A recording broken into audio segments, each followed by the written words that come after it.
There are big questions being asked of the Big Four tonight, with the Commonwealth Bank announcing it's putting aside $375 million to pay for likely fines from the Anti-Money Laundering Agency.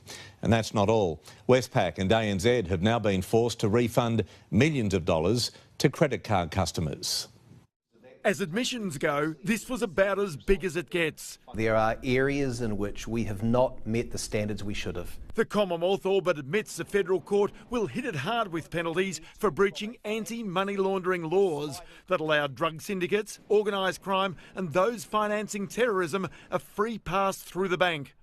Government agency AUSTRAC accuses the Commonwealth of more than 53,000 breaches. This is seen as a serious offence, this is seen as a serious fine, and this has implications for the wider banking sector. $375 million has been put aside for court penalties, a further $200 million for expected costs for other bank inquiries, including the Financial Services Royal Commission.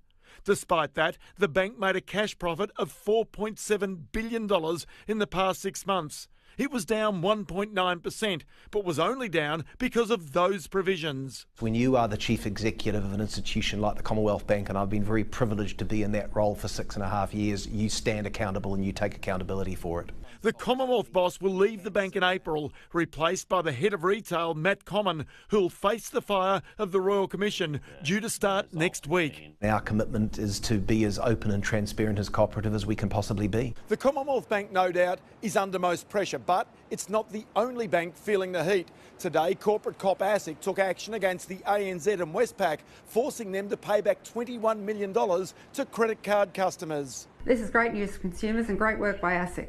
The refunds will go to tens of thousands of customers after the banks failed to properly communicate interest rates, annual fees and overseas charges. The problem with charging on credit cards these days is that it's so complex that it's really difficult for people to actually keep track, let alone complain. In the meantime, all the banks are having to work out the impact of the wild ride on stock markets over the past few days.